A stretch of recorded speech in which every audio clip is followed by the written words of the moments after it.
We're going to start on Lamed Hey, Amud Aleph, in the middle of the page, Reb Nechemia Omer. Reb Nechemia Omer, Kadeshi Halacha the Mishatishkach HaMachatzi Mil. Reb Nechemia says that what's this time of Bein Hashmashos? The amount of time it takes for a person to walk a half a mil. I guess that means 1,000 amas.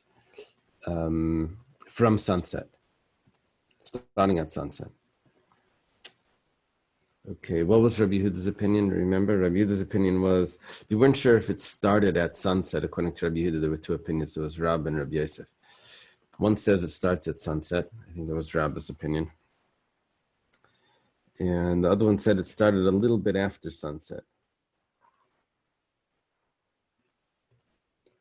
But whatever the case was, it was until, like Avram Nassan said, the darker part of the eastern, the upper part of the eastern sky turned dark. That was Rabbi Yehuda's opinion. And then Rabbi Yossi's opinion was Keheref Ayin. Okay, so those were the three opinions. Rabbi Chanina, Amar Rabbi Chanina, that's what we're holding.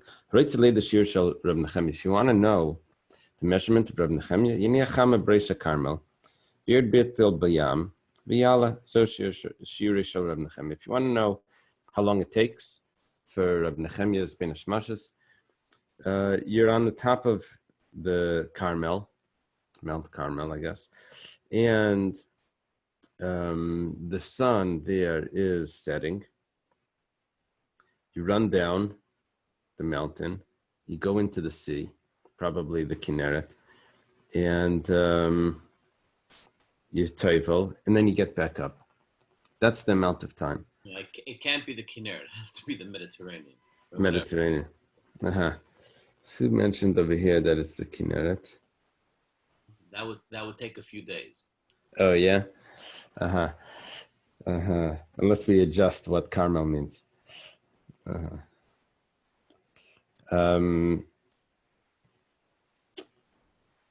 So that would be the shear. Now there's a little bit of an issue here. Rashi mentions that when you get up, then it's considered night. Okay, whatever the case is. The question is, why is he going to the mikveh after it's already Bein Hashmashos, after Bein Hashmashos started? That sounds problematic. Shouldn't he be going to the mikveh before Bein Hashmashos, and then he'll be tahar for the night, so he'll be able to eat. He should be able to eat truma. Tosfos mentions this issue, and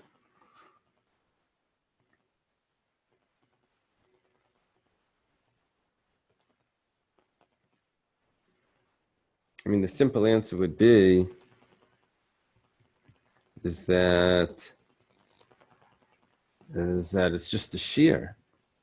It's just telling you the amount of time, not that he's actually going to the mikveh.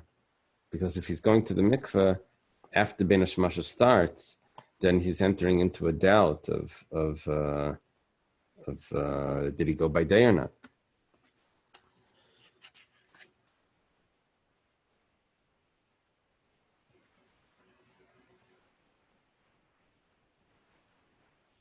Quotes Yerushalmi that Bein Hashmashos only begins after he gets out of the mikveh. Okay, that helps out the situation. Okay, now it says, let's see. Amar Abchia, Haretz Aliris Be'er Shel Miriam. If someone wants to see the sea, the well of Miriam, Yal Reisha Carmel, the Yitzbe, the Yirik Min Kavara Bayam.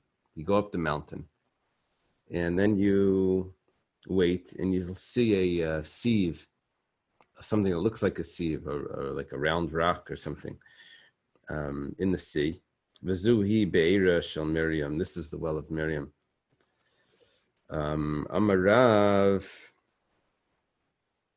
Mayan metaltal tor v'zu be'er shel Miriam. Rav says that a Mayan metaltal. A Mayan is a spring. Now springs don't move normally, but a spring that moves is going to be tar. What does it mean it's tar? Yeah, Dr. Stein, we mentioned the names.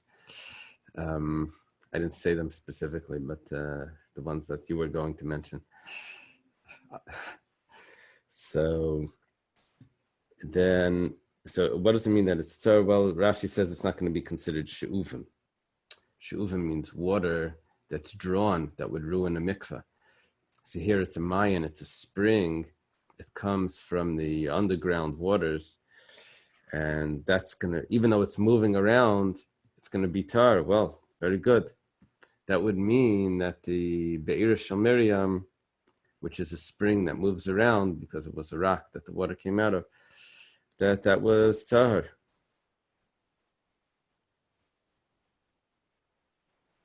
It's wonderful. It tells us where they went to the mikveh in the desert. Or else, where did they go to the mikveh? So here we see that the Be'er Shel Miriam was not considered shuvim. This was a continuation of, we said you're on top of the mountain and you go down. Here, now we mentioned you're on top of the mountain, you could possibly see the Be'er Shel Miriam. They say with the Arizal, Reb Chaim Vital wasn't able to remember all the teachings. So he took him out, I think one Motzei Shabbos on a boat in the Kinneret. This is where I got that this was the Kinneret. And he told him, put your bucket in the water and drink. This is the well of Miriam.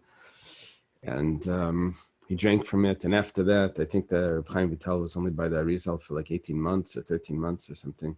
And all the writings of the Arizal that we have were those from that amount of time that he learned over there, just after he drank from the well of Miriam. Okay. Amar Rav Yehuda Shmuel. Rav Yehuda says in the name of Shmuel, we're on 35a, towards the bottom. Bein Hashmashos to Rabbi Yehuda Kainim Taivim Bay. During the Bein Hashmashos of Rabbi Yehuda, we said Rabbi Yehuda's Bein Hashmashos is from sunset, possibly from sunset. It's Machlekes Rab and Rabbi Yosef, but whatever it is, it's until the sky darkens, the eastern sky, the upper eastern sky darkens. So during that time, Kayanim can go to the mikveh so that they should eat truma afterwards. So the Gemara says, Laman. According to which opinion? Ilem the Rabbi Yehuda. If you want to say according to Rabbi Yehuda, the Kayanim can go to the mikveh, then how could they go to the mikveh? Sveiko. That's Bein Hashmashos. It's too late. We don't know. Bein Hashmashos could be, it's too dark. Ella Bein Hashmashos to Rabbi Yehuda, Rabbi Yosi Kayanim Tevim Bay. This is how it works. During the time that Rabbi Yehuda gave for Bein Hashmashos, according to other opinions, according to Rabbi Yosi, who holds Bein Hashmashos only starts later, according to Rabbi Yehuda's time, according to Rabbi Yosi's opinion, Kainim can go to the mikveh. This is Pshita. Okay, it's not still in the middle of the day. The Gemara says no. Could have thought that Rabbi Yosi's Bein Hashmashos, Rabbi Yosi holds Bein Hashmashos as Keheref Ayin. It's just like a blink of an eye. So I could have thought that it's not after Rabbi Yehuda's Zman. I could have thought it's at the end of Rabbi Yehuda's Zman. Kamash Malan, the Shalom Bein Hashmashos to Rabbi Yehuda, V'adamasal Bein Hashmashos to Rabbi Yosi. It says that Rabbi Yosi's Bein Hashmashos only starts after Rabbi Yehuda's finishes, and therefore during Rabbi Yehuda's Bein Hashmashos, Kainim can go to the mikveh. I have to mention one point over here. In all of this discussion, this Gemara, I said that this is a big sugya and all of that, but he didn't tell you Rabbeinu Tam Shita. Rabbeinu Tam, based on a Gemara in Psachim that says that Bein Hashmashos, that the night is after mil, according to one girsa, or 5 mil after another girsa. So he said that contradicts this Gemara. This Gemara says that it's about walking half a mil, or walking a mil, or 3/4 of a mil, or 2/3 of a mil. We had all of these like small amounts of time. So Rabbeinu Tam says that there's Tchila Shkia and then there's Seif Shkia, and after Seif Shkia is Bein HaShemashos. Basically, it works like this: that the sun, according to this opinion, when the sun sets, let's say the sun is going from the east to the west and it's setting. So there's some sort of chaloin that the sun would go and then go back over to start the next day, according to one opinion of how it works. So it has to go through that chaloin, that window, to go around. Now, does it actually mean that, or does it mean that it has to set, that there's a below the horizon? I'm not sure exactly what they mean and what their words that they're using. But what comes out is when you hear people say, oh, I hold Rabbeinu Tam Shkia, it's because they're combining the Gemara Shabbos with the Gemara Pesachim. And they're answering according to Rabbeinu Tam's answer that it's only the end of Shkia where this starts, this Bein HaShemashos suffix starts. So you have like 60 minutes of Shkia, from Tchila Shkia to Seif Shkia. And at the end of Shkia, you start this 2/3 of a meal. You have another 12 and a half minutes or something. That's where they get the 72 minutes. That's how this comes about. Okay. Amar, by the way, in Shulchan Aruch,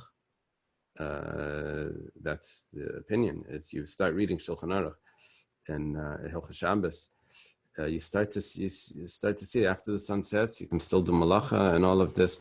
It was in the Kitzer. You start reading the Kitzer Shulchan Aruch, Hilchos Shabbos. It's unbelievable. We totally don't follow this in America. The Chassidim would, when the Chassidim came to America, let's say like the early years after the war, like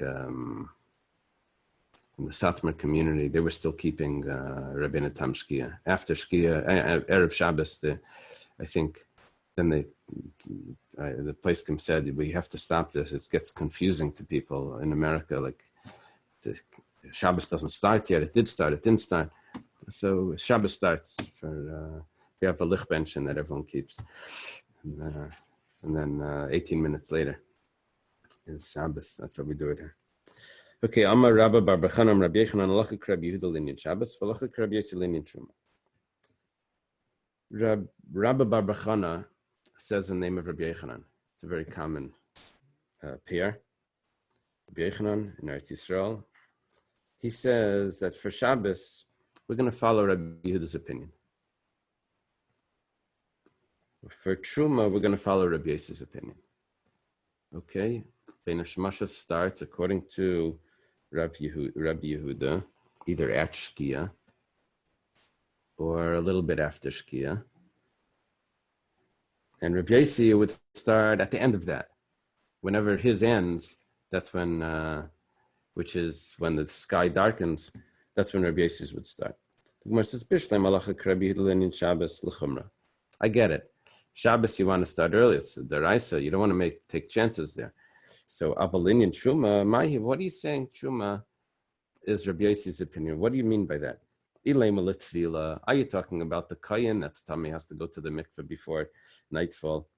So, what are you doing? Sveiki, you're entering into a doubt if he went too late. So, Ella, we turn the page, we're on Lamed Hayim and Beis. 35b. Ella la achilas truma. We're talking about eating the truma. He probably has to go to the mikveh before, but when can he eat it? He has to wait until Rabbi Yossi. This sends us back to time for Kriya Shema. Because when do they recite the Shema at night? Is when the time when the Kainim can eat the truma. Okay. The leachli kainim truma the shalom bein hashmashos to Rabbi Yossi. Until it's finished.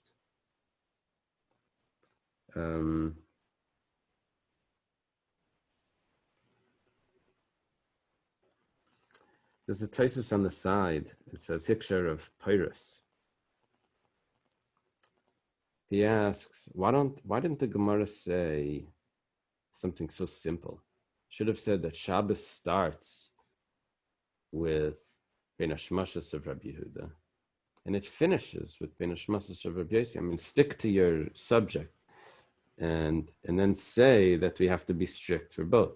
So he says that he wants to tell me that by doing this, that the same machlekes Rabbi Yossi and Rabbi Yehuda would be regards to Shabbos, is also regards to Truma. In other words, each one still stands their opinion.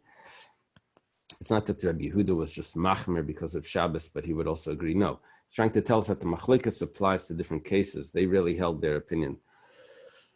Okay. Am Rabbi Yehuda Shmuel. Rabbi Yehuda says in the name of Shmuel. Rabbi Yehuda is a Talmud of Shmuel. Don't be confused with Rabbi Yehuda that we've been talking about the whole time. This is not him. That was Rabbi Yehuda Rabbi Loi, who argues with Rabbi Nechemya, who argues with Rabbi Yossi ben Chalafta. This is Rabbi Yehuda the Amayra. Not those were Tanaim. Rabbi Yehuda the Amayra is a student of Shmuel. He says, Koichav echad yoim, shnayim ben hashmasa shleisha laila. One star, this is a Gemara you probably heard about. 1 star, it's still day. 2 stars is twilight. And 3 stars is night. Tanya nami ha it's also a brisa. It precedes Shmuel. It goes back to a brisa that's earlier. Amar Rabbi Yossi, who is this Rabbi Yossi? This is Rabbi Yossi bar Oven, a Amira from Eretz Yisrael. I believe he was one of the 2 that discussed the Hanukkah candles. What's the reason for Beis Shammai? We had Rabbi Yossi bar Oven and Rabbi Yossi bar Zvida. Yeah, those were the 2. So here, Rabbi Yossi bar Oven, this is according to the Bach's amends it. He says, we're not talking about big stars that you can see during the day. That probably means planets. We're not talking about teeny stars that you can only see by night. We're talking about average type stars. It's a very confusing measurement. It's like, how big is a piece of string? Average type stars. So, okay, Amar Rabbi Yossi bar Zvida, ha'isa malacha b'shnei ben hashmashas chayiv chatas, mima nafshach. This is very interesting. If someone does a malacha on Erev Shabbos ben hashmashas, then on Motzi Shabbos ben hashmashas, he also does a malacha. So he's automatically chayiv, because if I say that ben hashmashas is day, then the Motzi Hashmashas was still day. He did a malacha. If I say Ben Hashmashas is night, then on the Friday afternoon, Ben Hashmashas he did a malacha. So he automatically has to bring a korban chatas because he for sure did a malacha. Now, Rashi adds in. Rashi says that it was behelam echad, that he forgot that this malacha is Asr, or that he forgot that it was Shabbos during the whole time. He didn't remember it in between. What he's doing is he's avoiding, there's no Asham Tali here. Asham Tali would be a korban that you'd bring if you had a doubt. There's no doubt here. He definitely did one malacha and there's no doubt. Okay. Amalei Rava Lashame. Rava says to his servant, Atun, you, or people like you, Lakim lechu b'shir derabanan. You're not so capable with knowing the exact times of the rabbis are giving. So ad shimsha reish dikli at shraga. When the sun is already by the top of the trees, the palm trees, you should light the candles already. Start earlier. B'yom hamunan mai. What about if it's cloudy and you can't see the sun, top of the trees? So you have these options. B'masa chazit tarnagola. See the chickens.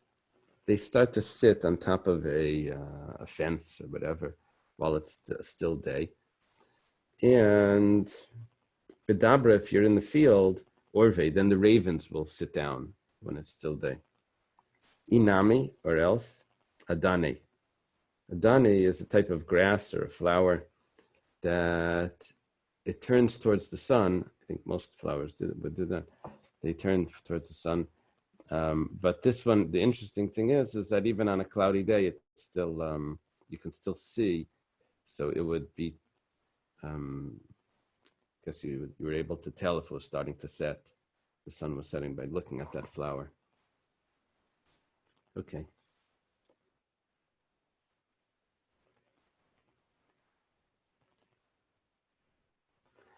Tanur Rabbanan was taught in a brisa. Sheish tkiyas taken Erev Shabbos. You blow the shofar 6 times on Erev Shabbos. Get people ready for Shabbos. Rishayna, the first blast of the shofar is libatal es ammi malacha shebesadis. You want the people to stop work in the field. Shnia, the second blast, is libatal ir v'chanuyas. You want people to stop work in the city. You want the work to stop and the stores to close. Shlishis, the third blast, is lahadlakas haner divrei Reb Nosson. According to Reb Nosson, it's time to light the candle by the third blast. Rabbi Yehuda Nasi Yomer, Rabbi Yehuda Nasi says, Shlishis lachleitz tefillin. You have to remove your tefillin. You used to wear tefillin all day. Before Shabbos, you weren't supposed to wear tefillin.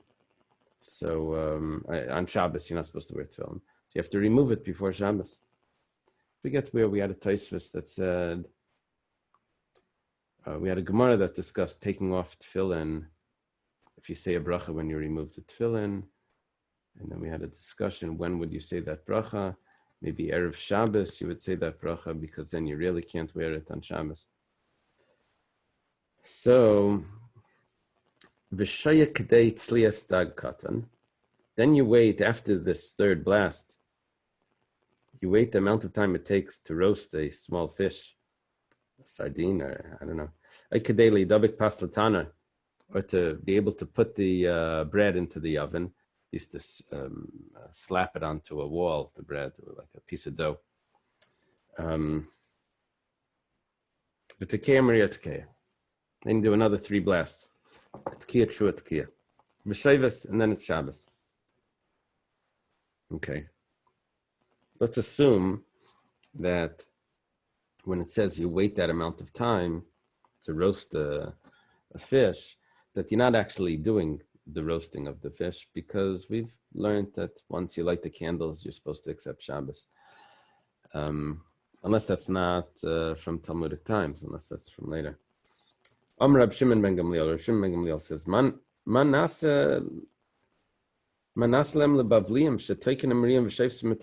what about those Babylonians? They do it a little different. Rab Shimon ben Gamliel he's at the end of the first base of Mikdash.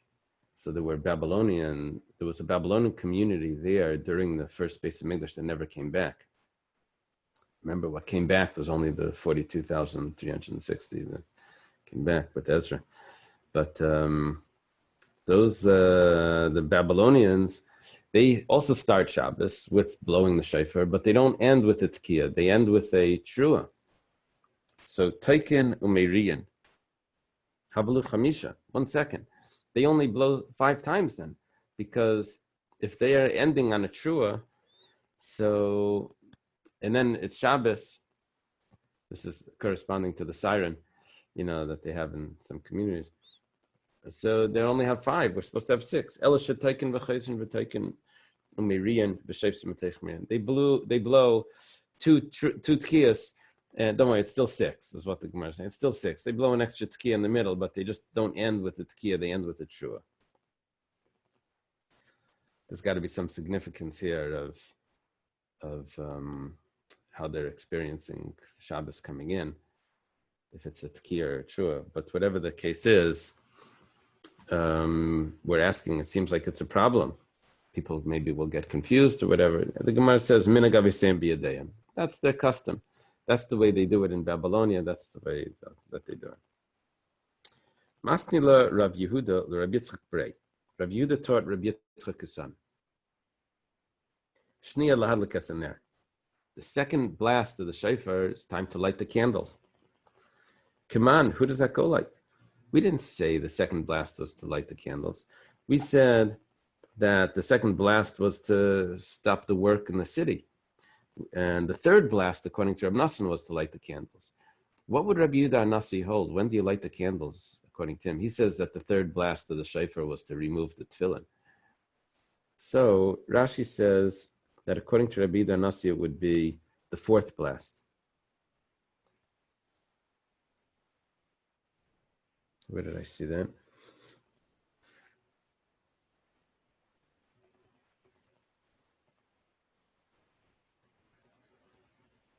I don't know where I saw that. Pirush Rashi, Revius lahadakaner. Yeah. But Allah lights tefillin, but Allah is never Revius, Rashi says.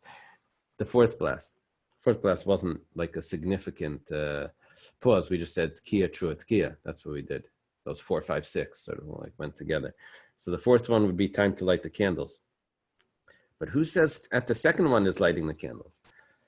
Like Reb Nosson, like Reb Yehuda Nasi. The Gemara says, no, you have to adjust that. He taught him that the third one is when you light the candles, and that goes according to the opinion of Reb Nosson. I think in Crown Heights they have 2 sirens. I don't remember exactly. I think one was a half hour before. I don't remember the system. 20 years ago, I lived in Crown Heights. They had 2 sirens Erev Shabbos.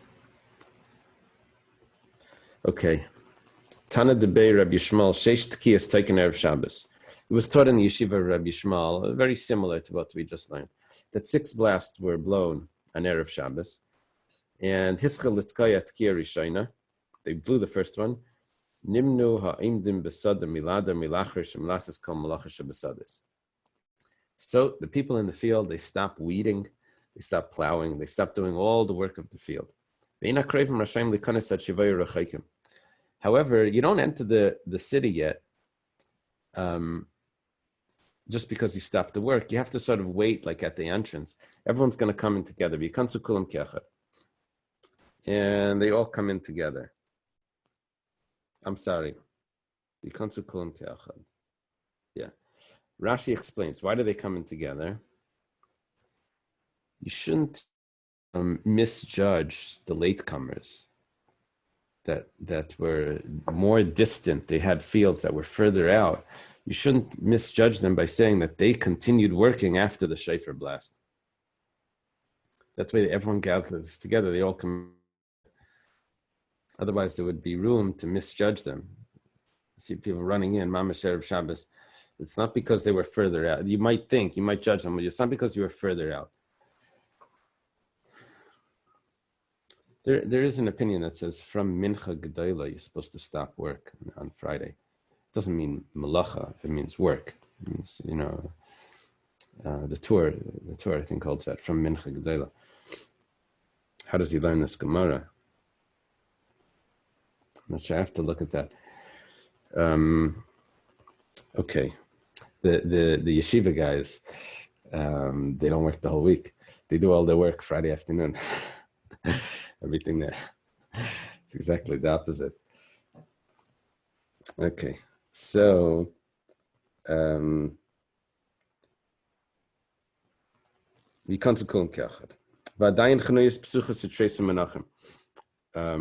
still the stores are open, and tresim sounds like shields. But what happened is they would have shutters on their shops. They would take those shutters off, put them down on pegs, on stands in the floor, and that would be their counter where they would sell things from. So the window shutter now became your table.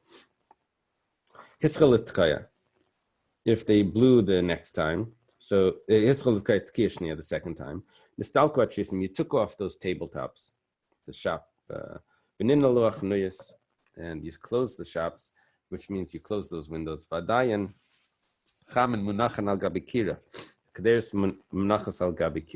You still have the hot water is still on the stove, and the pots are still on the stove. The third blast, you take off the pots, and food that you're going to have for the next day, you wrap up, you do hatmana, you insulate it, so it should stay hot. You light the candles.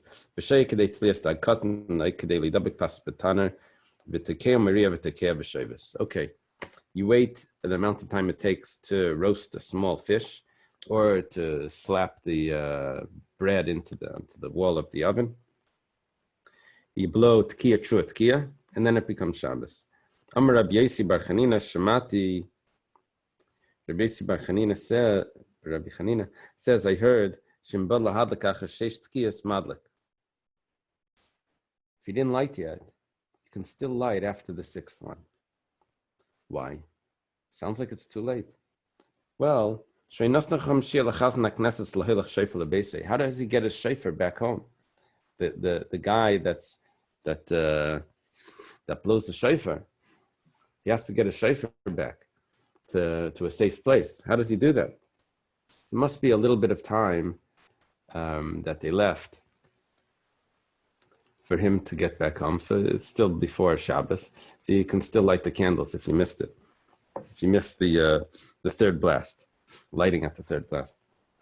Amalai, they said, whoa, 1 second. Imkain, if that's the case, how do you know where the guy lives? Imkain asata devrachal shiurim. Maybe he lives the next city over, or the edge of town, or the other place. Where's he blowing? He's probably blowing from a high area. How is he? How are you making up how much time there is left for him to get back home? You don't know. Every city has a different gabbai, a shofar blower. So it's impossible to make measurements like that without any set system. This is a problem the Gemara doesn't like. Nasata devrechel shiurim. We need to have measurements that could be used that are from the natural world.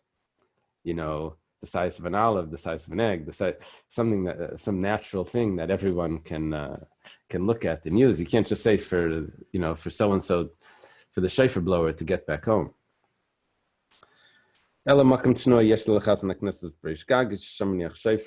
Rather, there must be a place that he has on the roof where he just puts the shofar there. There is no time after that. He just puts it aside. But if you say metaltlan leis a shofar leis a chatzaitzers, because you can't move a shofar chatzaitzers. Chatzaitzers means trumpets on Shabbos. It becomes muktzah. The Gemara is going to discuss why it says shofar leis a shofar leis a chatzaitzers, like as if one of them should be more surprising. The Gemara asks right away. We have another brayso that says the shofar isn't muktzah. Chatzaitzes are muktzah. Chatzaitzes were not a French horn. It was just a straight shofar. It didn't have a twirl. A shofar had a twirl. Now, the significance of the twirl is that you can use it to feed a baby. It was like an old baby bottle. You can make a small hole in it, and they could suck, from through the shofar. So they wanted to say by Hanukkah, the Greeks wanted us to write Kisva lachem al keren ashar she'ein lanu chelik b'elokei Yisrael. Write that you have no portion in the Jewish God. They said they wanted to write that on the horn of an ox. Keren ashar, why write it on the horn of an ox? So no, they wanted it to be written on the baby bottles. Even in from education, they shouldn't grow up with the Torah education. So a shofar could be used as a bottle, so it's not muktzah.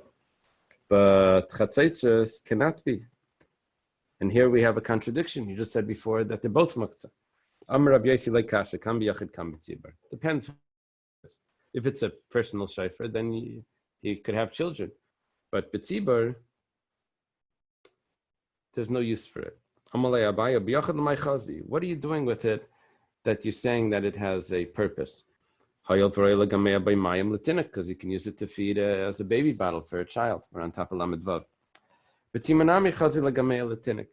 In the community also, which type of tinnik? Tinnikani. Could be, there's a community a fund, whatever, where they have to raise whatever. And the community supports this child. He's poor, and So you can use it for him as well. It's something that's like different than the way we understand Hilchas Muktzah here. Usually, we don't say it's Muktzah for me, it's not Muktzah for him. We say if it's a utensil, so it's not Muktzah. Just because I don't, I don't use this or whatever.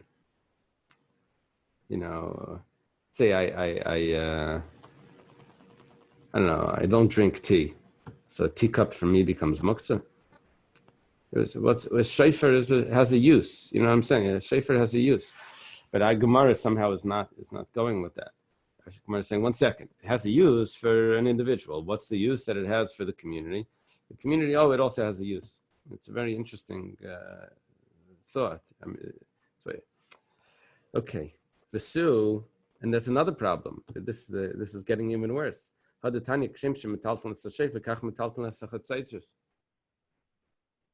really is a problem. First, you said you can't carry a shofar or chatzaitzos. You can't move. Then you said a shofar, yes, not chatzaitzos, not trumpets. Now you say shofars and trumpets. Okay, Mani, who does this go like? Ela kasha. How do we answer contradictions? Either we say it's talking about something else, or we say it's different opinions. So, like kasha, it's not a problem. Harab Yehuda, Rab Shimon, Harab Nechemia. We have 3 opinions. Each brisa will fit with a different opinion, and we got it all worked out. What does Rab Yehuda hold? Rab Yehuda holds that there's laws of muktzah. So, a keli that has no use, chatzaitzos, is muktzah. What about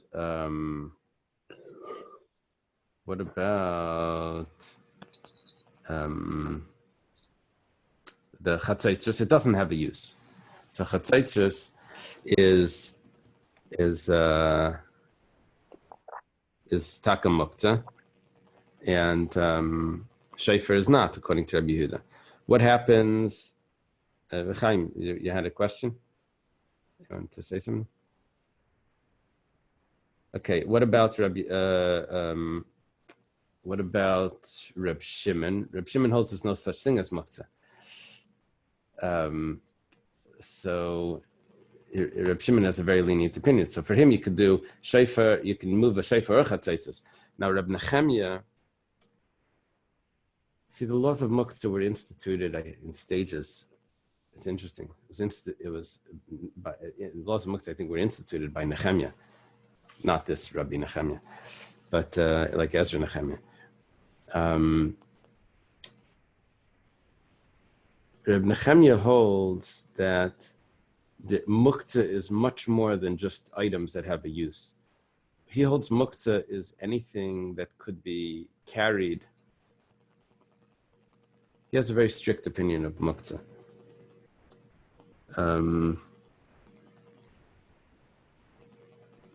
So he holds he can't use a shofar or chatzaitzos.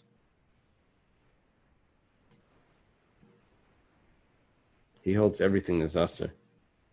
Yeah, we're not familiar with this opinion, but I don't know how you're going to use anything in your house. I guess you can only use utensils that's their main purpose is for that purpose. You can't just say, oh, I'm going to use it for something else and it's going to have a different purpose, or it has a secondary purpose and it becomes mutter. Only exactly what it's used for would be mutter, according to Rabbi Nechemia. Okay, so we've resolved everything. The only question was that we said, now chatzaitzos was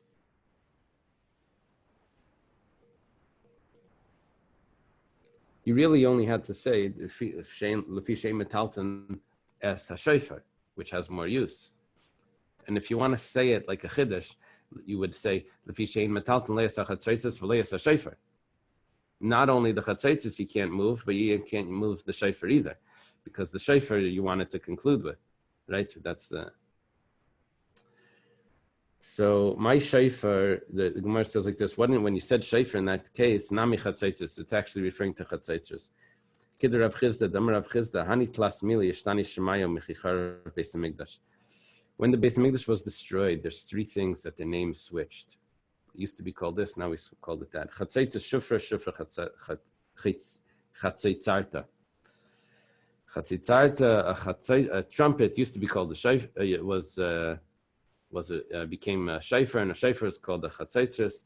So therefore, when it's said in the brisa, you have to translate it because you can't you can't move a trumpet or a shayfer. Exactly the opposite. You switch the words. We said, what's the chiddush? You want to say the chiddush at the end of your statement. It says, yeah, you just translate it backwards. You translate chatzaitzos as a shayfer, and then the shayfer is at the end. L'may nafkamina. Why was this statement said? L'shayfer shel Rosh Hashanah. Because on Rosh Hashanah you have to use a real shayfer. You have to know that it's not a chatzaitzos. Because now you go to the store or whatever, you say, I need a shayfer, they're going to give you a trumpet. And so you have to know, you have to ask for a chatzaitzos, you'll get a shayfer. So Arava also was switched, tzaftzfa. And tzaftzfa is a Rav. I'm not sure exactly what tzaftzfa is. It has a round leaf instead of a long leaf. Okay, it's a willow that's not kosher. L'may nafkamina l'lulav. You have to know, for a lulav, you have to make sure you have the right one. Do you have a translation over there? Okay, whatever. Pesarta, and pesarta is pesarta. Pesarta means a table. And pesarta is a small table. It's like Avramala, right? It's a little Avramel. So pesarta is a small table, but they switched it. Pesarta became a big table, and pesarta became a small table. L'may nafkamina. What's the difference over there? That says l'mekach hamemka. That's for buying and selling. This throws us back into Baba Kama, Baba Metzia Sugis. Someone goes to the store and he orders something and he shows up at his house and it's the wrong one, and he says, you gave me the wrong one. They say, what are you talking about? That's exactly what you asked for. And for whatever reason, you can't look at the price to make the determination if that's what he asked for. Why not? He said, probably, give me the amount of tables that $500 could buy or something. And he gets little tiny tables.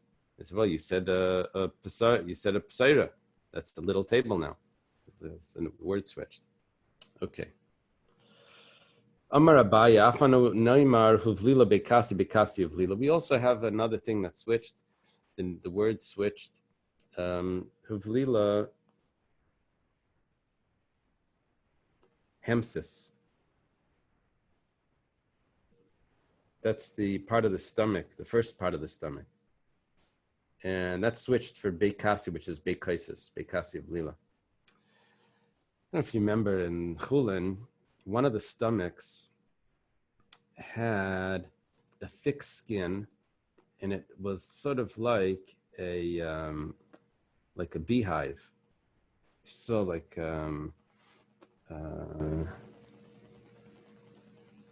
had like little compartments, like the whole thing was just compartments. That was a thicker skin. Now we learned over there that if there was let's see, l'may nafkamina, what's the difference? What the name is? If it's a hemsis or besakaisis, it says l'machat nimtzas b'yir besakaisis to mitzadachet ksher mishneitzad treifa. If there's a needle that's found in the stomach, it becomes a big kashrus issue. The animal could have been a treifa. Well, it depends. Did the needle puncture all the way through? So it depends which part of the stomach we're referring to. If you're referring to the hemsis, then it doesn't need to go all the way through. If it's the besakaisis, then it's only a treif if it went through the whole thing. Why? Because the besakaisis has a thicker skin, had two skins there. So if it went through one skin, the other one, look at the Professor Weisskopf's picture. That's the besakaisis. That's the besakaisis. It looks like like a beehive. Like the what's it called? Not the beehive. The wax. What is it called? Honeycomb. The comb. The honeycomb. Honeycomb. Thank you. Okay. So. So that's important. If it goes through both, then it becomes a treifa. Amar Rav Ashi. Rav Ashi says, Afanan Naimar Bavel Borsif, and Borsif is Bavel. We also switch the name of a city. Bavel is called Borsif, and Borsif is called Bavel. Gemara says, well, what's the difference of that? Just call it, what's this? City is whatever name you give it. It says, no, Lamai Nafkamina Legiti Nashib. It's very important. If someone's writing a get, he has to write exactly the location of the get. To write the exact location, if you write Borsif and it's really Bavel, or you write Bavel, it's really Borsif, it's not kosher. That's the way Rashi learns this. Tosfos has an interesting claim. He says Rashi's learning that Bavel is the name of a city. He says Bavel is a country, it's not a city. We had other places, other Gemaras where we learned that there is a Bavel was also a city. I don't know. It's probably, I guess it's like New York. So I think Tosfos wants to learn it that there's different halachas in Bavel because if someone is bringing a get from another place, he has to claim that he saw it being written. L'fanei nechtam, in front of me it was written, in front of me it was signed. If he's coming from Bavel, I think he doesn't have to say it. But if he's coming from Borsif, then he would have to say it. So we're trying to say that now Borsif is Bavel. In other words, it's not you're writing the name of the city in there because you don't write. It's not that you're writing the name of the country in the get. You don't write the name of the country in the get. You only write the name of the city, and then you write the city in the city in the river. That's what you write. What river it's on. Okay, Hadran Alach beim Madlikin. Hashem. Finish the second parak. Here, the third parak is the exciting part of Shabbos. All the cooking, the laws of cooking, the ovens, and this is what you learn when you're learning Shabbos for Smicha. This you learn Kira. You have to learn this parak. Very unique. Okay, kira shesikua b'kasha gvava. If you have an oven, a kira is a 2-pot stove. The pots would hang from a lip on the top. You would insert it in. It was lit on the inside, of course, but you would put the pots on the top, and they were not like ours that we have burners. That was actually a hole that you would insert the pot in, and it would hang by the lip, and it would hang inside. So, if it's lit with kash and gvava, kash is the straw that's left after you take off the grain, and the gvava is the stubble that's left in the field after you harvest the grain. You lit it up with that hay sort of stuff. Nice and letav, so it's no problem. You can put food onto that stove. However, before Shabbos, we're talking about to cook. The gefes veitzim, if it was lit up with gefes is a residue, what's left over from making sesame oil. So you have all of that, like pulp, that's left over that would burn, or eitzim or wood. If that's what you're using as fuel for your stove, you can't put a pot on the fire before Shabbos if that's what you're using, unless you're raking out the coals or you're covering the coals with ashes. For us, and what we would be familiar with is we would just call this a blech. You can't leave it on the fire unless you have a blech. So is translated in our terms as a blech. Beishamai says we're talking about is only hot water. Why? Because hot water, once it gets hot, so it's hot. But tafshil, once it's cooked, doesn't mean it's cooked. You still want it to cook more. It gets softer, it simmers, it gets more well done. So there's a concern with the tavshil, to leave a tavshil on the fire. Basil says no. You can leave anything on the fire if it's garuf fekatam and all of that. Beis Shammai Yomrim Noitin Avalei Machzir. And Beis Shammai says you can put it on the fire, you can take it off the fire, but you can't put it back. Once you remove a pot on Shabbos, you can't put it back. Beis Hillel Raf Machzir, and Beis Hillel says no, you can return it onto the fire as well. It's called Chazara. Chazara on Shabbos, you take the chalent off the fire, then you serve whoever's there or whoever's ready. You can put it back on the fire and you leave it there to simmer. Maybe people are davening longer, they're going to come later. And you want a tat for them as well, you can do Chazara. Okay. Iboilu. The Gemara has a question on this Mishnah. The Mishnah seems very clear. The Mishnah says that there's no issue by kash and gvava, by straw. There isn't only an issue by gefes ve'etzim. Beis Shammai, his opinion is that we're only dealing with hot water anyway. I don't know how Beis Shammai has hot food on Shabbos. They must have done hatmana. They must have wrapped it in insulation, not on the. And Beis Hillel says no. You can leave a tabshel on the fire as well. And then they also argue about if once you take it off, Beis Shammai says you can't put it back on. What are you putting back on? I guess only chamin, hot water. Beis Hillel says, no, you can put it back on. Beis Shammai says you can't even put the hot water back on. Okay. Iboilu, the Gemara has a question. Apparently, the Gemara has an agenda, and it's going to try to fit its agenda into the Mishnah. The Paiskim discuss how this is going to conclude. But if we would like the halacha, what we have established halacha to fit with our Mishnah as well. Okay, so it goes like this. When the Mishnah says, don't put a pot on the fire until there's a blech. Don't put it on. Is that layachzerhu?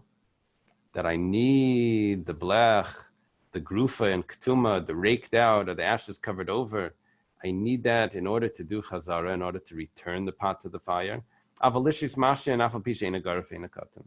Erev Shabbos, you could leave the pot on the fire. You don't need a blech.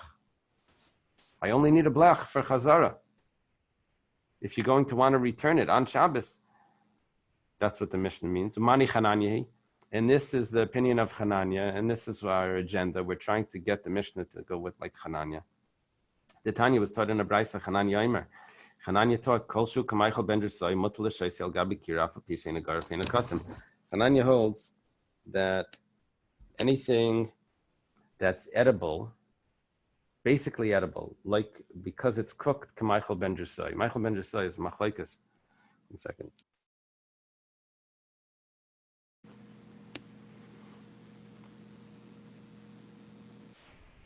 You hear me? It's good? Yeah, okay. There's adjustments on my thing. So Michael ben Drusai is either half cooked or a third cooked. What did Rashi hold?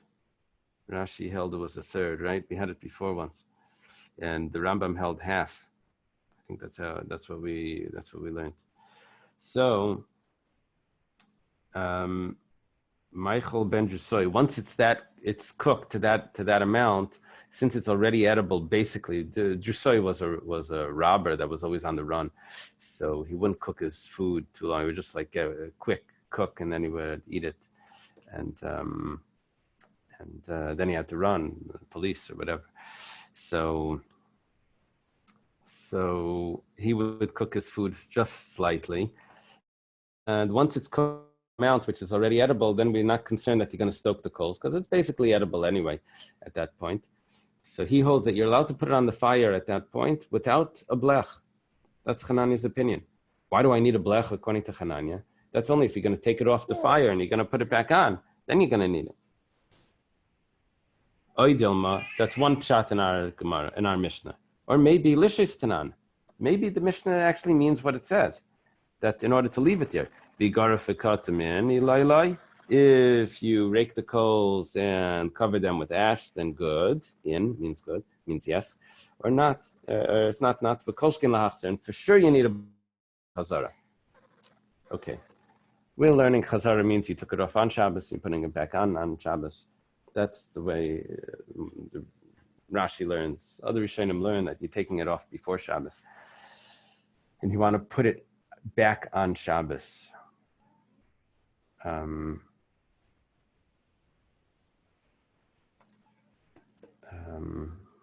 Or you're taking it off before Shabbos, you want to put it back very close to Shabbos. Okay.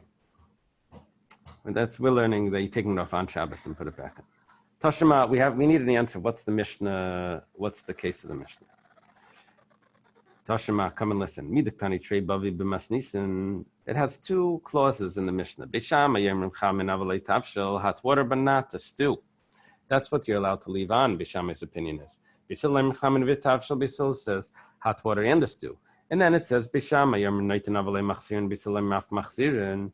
Bisil says that you can return. Bishami says you can't return. If the Mishnah meant that we're talking about you need a blech, you need grufik tuma just to leave it there.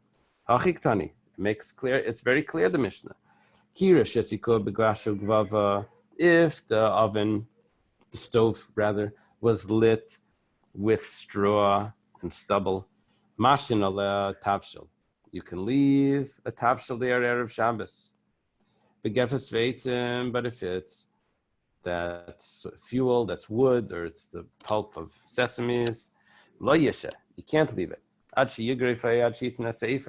Until you rake the coals, or until you put ash over the coals. And what would you be allowed to leave there once you rake it out? Only hot water. Yisrael says you can leave both, hot water and a stew. And just like they had a machlekes regarding leaving it there before Shabbos, they also have a machlekes about returning. Bishame says that you can take it off, but you can't return it back onto the stovetop. Bisil says that you could return it as well. Okay, that's if the Mishnah is referring to leaving it there of Shabbos, you need a blech. But if the Mishnah is only referring to returning it on Shabbos, that's when you need the blech, that's when you need the grufa ktuma, that it's raked out or it's covered. Hachiktani, this is what it's teaching. And it's saying it in a question form. If it's lit with straw or stubble, then you can return a tavshel. See, now we're only talking about returning.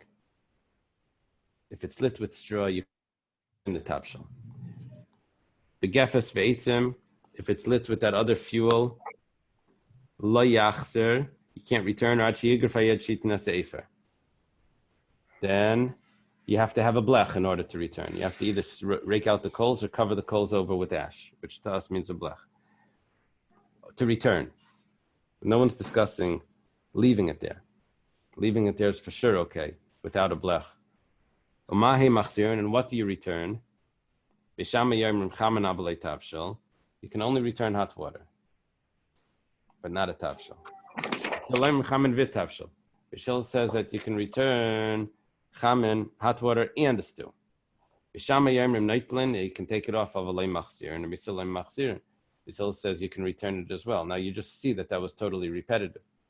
Why do you have to repeat that?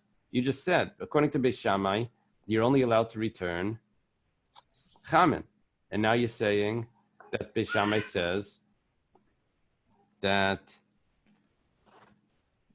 Beis Shammai says Noitlin, you can take it off of a loy machzirin. That must be talking about, what does it mean, loy machzirin? It can't be talking about chamin, because chamin it says machzirin. It must be talking about tavshel, which Beis Shammai said you're allowed to leave on, but you're not allowed to return it. Mahin machzirin, chamin v'lei tavshel.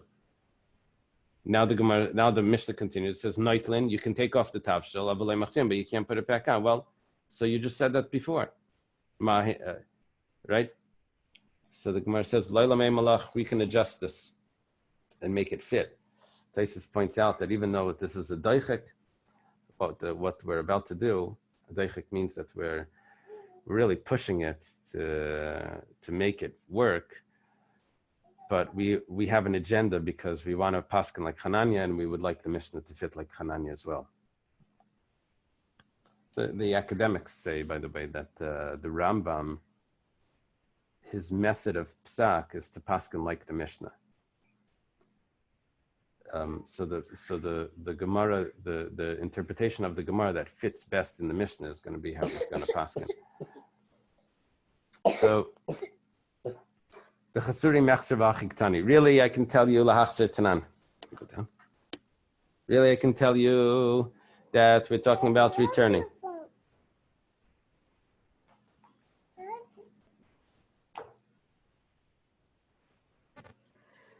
That we're talking about returning.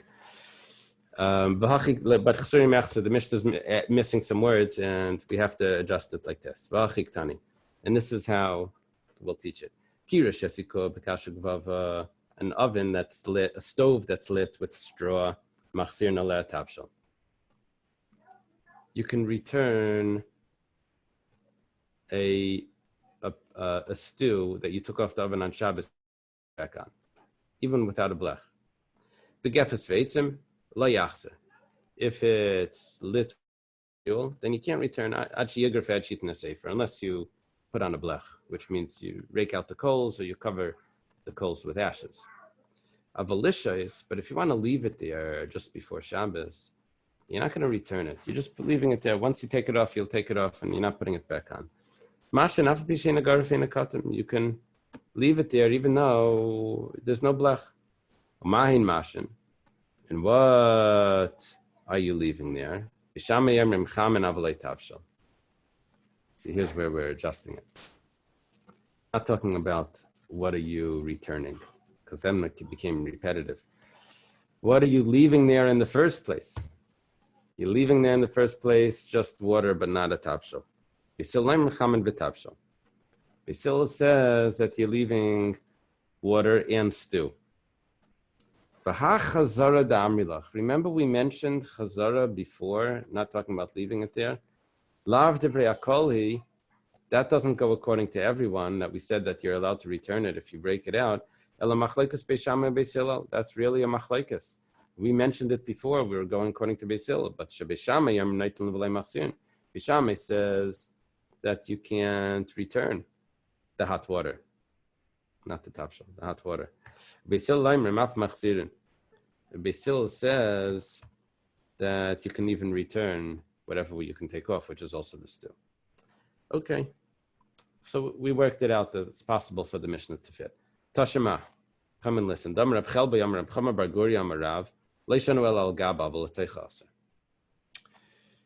only learned that you're allowed to put it on top of the stove, but not in the oven. The Gemara understands it like this. When do you need to rake the coals out? Well, it was unclear. If it's lishes tanan, then I need to rake the coals out, even to leave it there in the first place. If it's lahachzer tanan, then I only need to rake the coals out if I was planning on returning the pot to the stove after Shabbos began. If I learn that I'm returning, and what's the issue? That's why there would be a difference between putting it in the stove, in the oven, or on top of the oven.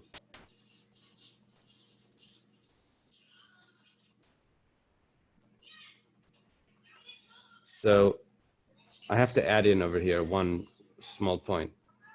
If I say that I'm dealing with returning, but when it comes to leaving it on the fire, that I don't even need a blech, I don't need to rake the coals out. So now I can't leave. Going back to discuss that leaving it on the fire, lishais, to leave it on the fire without taking it off and putting it back. I can't leave it there. I can't leave it in the oven if there's still coals in the oven, but on top of the stovetop, that's not a problem. And I was like, now I'm allowed to leave it there with the coals there. that's the case, then there's a difference between in the oven and on top of the stove. In the oven, you're mamish in the coals. You're going to take it out. You're matmin beremetz. Rashi says you're using the coals to surround the pot. That's a problem. You're going to take it out. You're going to move the coals. It's going to flare up. That's a big deal. So you can only leave it on top. That would only be an issue if I say that I'm allowed to leave it there with the coals in the oven. However, but if I say that I have to rake the coals out even just to leave it there, so there are no coals in the oven, there are no coals on top of the oven. So mali teich, mali al gaba, why are you making a distinction between putting it in the oven, putting it on top of the oven? You're only talking about returning it, right? Or leaving it there either. But either way, there's you're only talking about leaving it there, and there's no coals there either way. So the Gemara says, "Mi savet Reb Chelbei areshakai." Do you think Reb Chelbei is talking about the leaving it there, the beginning? Aseifakai is talking about returning. He's talking about. Bisila says that you're allowed to return it to the stove. Am Reb Chelbei, am Reb Chamer bar Goy, am Rav leishanu el al gaba aval teichas. You're only allowed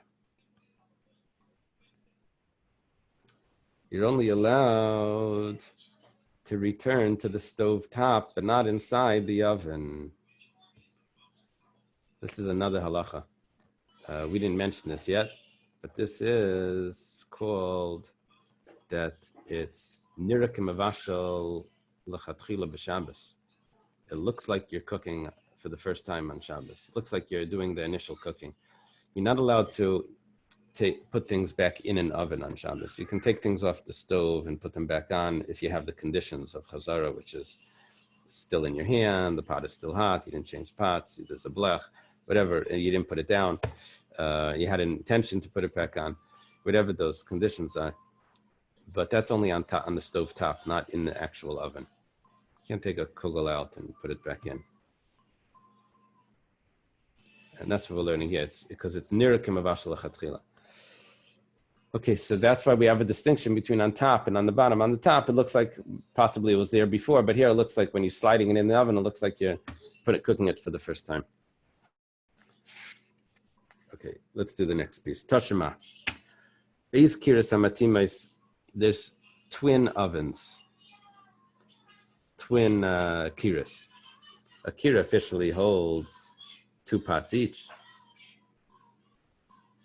And let me just ask them to quiet down 1 second. You have to make it quiet and listen.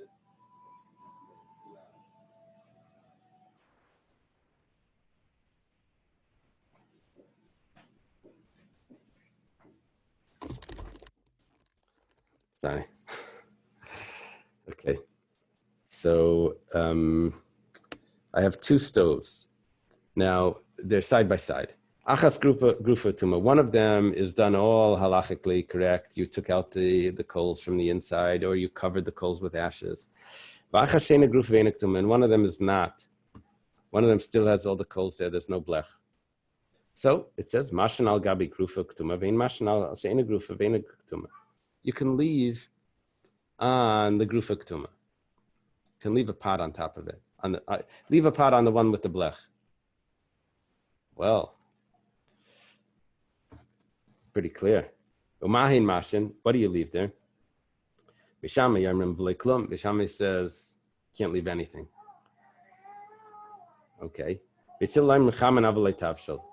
still says you can only leave hot water.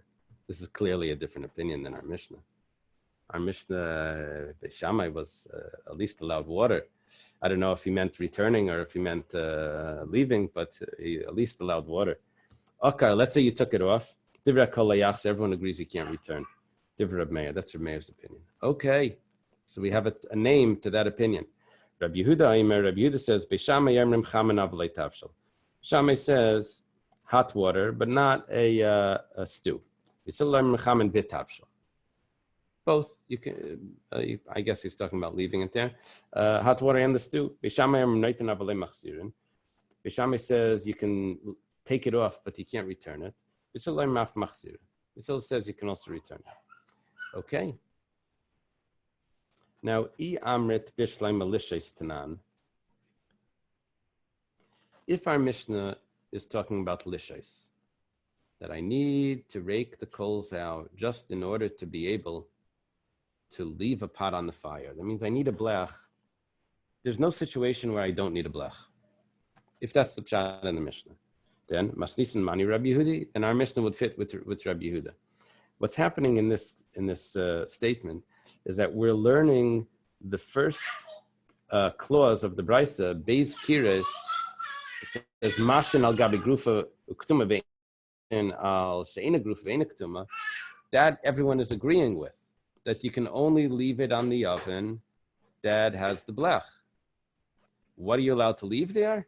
That's a machlekes Reb Meir and Reb Yehuda. But you're only allowed to leave it on the one with the blech, on the grufa ktuma. So if I learn that our Mishnah is lishes tanan, that I need to rake it out I need to have a blech just to be able to leave it there, then our Mishnah is opinion of Rabbi Yehuda. What do you leave there? According to machlekes Beisham and Beis Hillel, what am I allowed in returning? That's a machlekes Beisham and Beis Hillel. Excellent. That's a lishes tanan. Eliyamet lahachzir tanan. But if you say that our Mishnah is talking about returning, but leaving it there, I don't need a blech. Mastis and Mani, so who does the Mishnah go like? Lei Rabbi Yehuda, v'lei Rabbi Meir. It doesn't go like Rabbi Yehuda or Rabbi Meir. Rabbi Meir for sure not. Rabbi Meir kasha lebeshame b'chadol beisil betarti. If it's like Rabbi Meir, it's a kasha beishamay in one, and beisil on two. Beishamay said you can at least return hot water. Thank you, Dr. Stein. And Beis Hillel says that you can have the stew as well. Rabbi Yehuda, and if it's Rabbi Yehuda, kasha grufa ktuma, then we have the question: why does it have to be grufa ktuma if it's lahachzir tanan? You could leave it on either oven, according to if our Mishnah is lahachzir tanan. Okay, the Gemara answers leila mei malach lahachzir tanan. Really, you can also learn that our Mishnah is lahachzir tanan, and it's going to fit with this as well. How is it going to fit? We're going to make a third opinion here. Tana didan, v'tana didan savalak Rabbi Yehuda b'chada palagla b'chada.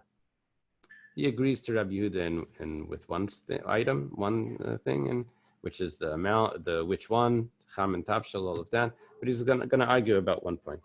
V'savalak Rabbi Yehuda palagla b'chada, and he argues with one thing. Savalak Rabbi Yehuda b'chada. He argues with Rabbi Yehuda in one thing. He agrees with Rabbi Yehuda in one thing. B'cham and v'tavshel v'naitlin amachzirin. Regarding that Beis Hillel holds that it's a hot water in a stew, and that you can remove from the fire and put it back on the fire. Excuse me. But he also argues with one thing. Our Tana holds that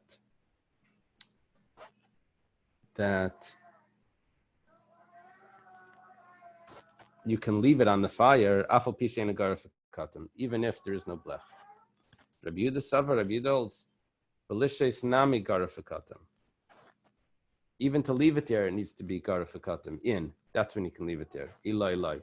But if you don't have a blech, you can't even leave it on the fire. Okay, that's this Gemara.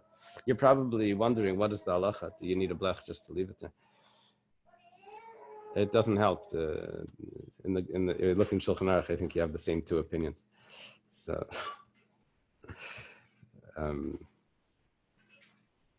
Yeah. Okay. We're halfway caught up.